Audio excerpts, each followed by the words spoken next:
مرد و زن بچے اور بچیاں بھی سبھی، مرد و زن بچے اور بچیاں بھی سبھی، علم حاصل کرو، علم حاصل کرو۔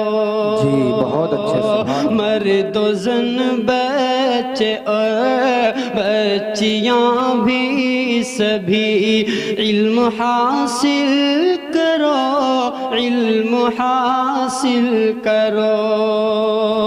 یہی فرمان رب، یہی قول نبی۔ آگے بڑھاتے ہوئے مدرسہ حاضہ کے ایک طالب علم علی حمزہ ابن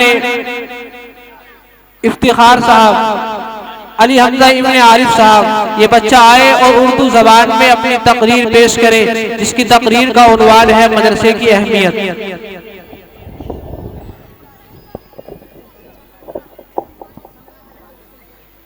السلام علیکم ورحمۃ اللہ وبرکاتہ۔ نحمده ونصلي على رسوله الكريم، اما بعد، وقال النبي صلى الله عليه وسلم: خيركم من تعلم القرآن وعلمه، او كما قال عليه الصلاة والسلام۔ ہمیں دنیا سے کیا مطلب، مدرسہ ہے وطن اپنا۔ ہمیں دنیا سے کیا مطلب، مدرسہ ہے وطن اپنا۔ مریں گے ہم کتابوں پر، ورق ہوگا کفن اپنا۔ محترم سامعین اکرام، آج کی مجلس میں آپ حضرات کے روبرو مدرسے کی مختصر حقیقت کو بیان کرنا چاہتا ہوں۔ امید ہے کہ آپ بغور سماعت فرمائیں گے۔ مدرسہ ایک بہت بڑی نعمت ہے۔ آج کے پرفتن دور میں مدرسہ بہت ہی قیمتی سرمایہ ہے۔ اللہ نے آج ہم کو یہ نعمت عطا کی ہے، ہمیں اس سے بڑا فائدہ اٹھانا چاہیے۔ علم دین کا اتنا سیکھنا فرض ہے جس سے نماز، روزہ وغیرہ درست ہو سکے۔ علم دین کی تعلیم اس مدرسے میں ہوتی ہے۔ یہ مدرسہ ماں کی گود کی طرح ہے۔ جس طرح بچہ ماں کی گود میں پرورش پاتا ہے، اسی طرح انسان یہاں بھی پرورش پاتا ہے، اور مدرسہ انسان کو حقیقی انسان بناتا ہے۔ یہ مدرسہ چند افراد مل کر بناتے ہیں، اور مدرسہ کئی افراد کو بناتا ہے۔ ہم مدرسے کی عمارت بناتے ہیں، مدرسہ ہمارا قلب بناتا ہے، اللہ سے ہمارے تعلق جوڑتا ہے۔ اور یہی کام تھا انبیاء کا، مخلوق کو خالق سے جوڑتے۔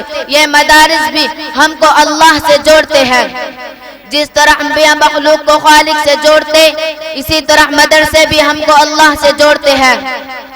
محترم بزرگ و دوستو، آج یہی وجہ ہے کہ مدارس کا جال ہر اطراف و اکناف میں پھیلا ہوا ہے، جبکہ حکومتیں رات دن ان اداروں کو مٹانے اور ختم کرنے کی کوشش کر رہی ہے، لیکن ان اداروں کا نظام ایسی ذات عالی کے قبضے میں ہے جس کو نہ کوئی بگاڑ سکا ہے اور نہ کوئی بگاڑ سکے گا انشاءاللہ تعالی۔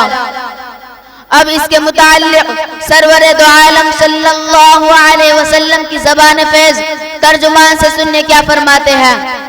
حضرت انس حضور صلی اللہ علیہ وسلم کا ارشاد نقل کرتے ہیں: اگر دنیا میں ان لوگوں کو دیکھنا چاہتے ہو جن کو اللہ نے جہنم کی آگ سے آزاد کر دیا ہے، تو طلبہ علم دین کو دیکھو۔ بخدا یہ جو طالب علم صرف علم حاصل کرنے کی نیت سے کسی عالم کے دروازے پر جاتا ہے، اس کو ہر حرف اور ہر قدم پر 1 سال کی عبادت کا ثواب ملتا ہے، اور اس کے لیے جنت میں ایک شہر بنا دیا جاتا ہے۔ جہاں جہاں اس کے قدم پڑتے ہیں، وہ زمین اس کے لیے استغفار کرتی ہے۔ صبح شام فرشتے اس کی مغفرت کے لیے اس طرح اعلان کرتے ہیں: ہؤلاء اتقاء اللہ من النار، یہی ہے جن کو اللہ نے جہنم کی آگ سے آزاد کر دیا ہے۔ اس سے مراد وہی لوگ ہیں جو علم دین حاصل کرتے ہیں، مدرسے میں رہتے ہیں۔ ظاہر سی بات ہے، جب طلبہ اکرام کا اتنا بلند مقام ہے، ان لوگوں کی کیا شان ہوگی جو طلبہ پر خرچ کرتے ہیں، مدرسے میں امداد دیتے ہیں۔ ان کے روپیوں اور پیسوں سے جو عمارتیں بنائی جاتی ہیں، آخرت میں اللہ تعالیٰ ان کو کتنا بڑا اجر دے گا۔ دوستو، مدرسہ کیا ہے؟ مدرسے میں قرآن ہے جو خدا کی انقلابی کتاب ہے جس نے دنیا کی کایا پلٹ دی، ہلچل مچا دی۔ سب سے پہلے قرآن نے آ کر یہ کہا جو بندے خدا سے ٹوٹ چکے تھے انہیں جوڑا، اور فرماتا ہے تم تعلق توڑتے ہو لیکن خدا نہیں توڑتا۔ چنانچہ اگر خالق کا مخلوق سے تعلق نہ ہوتا تو قرآن نہ بھیجتا۔ قرآن نے بھٹکے ہوئے لوگوں کو راہ دکھائی اور زمانے کو خیر القرون بنا دیا، اور قیامت تک آنے والے لوگوں کو لیے مشعل راہ بن گیا۔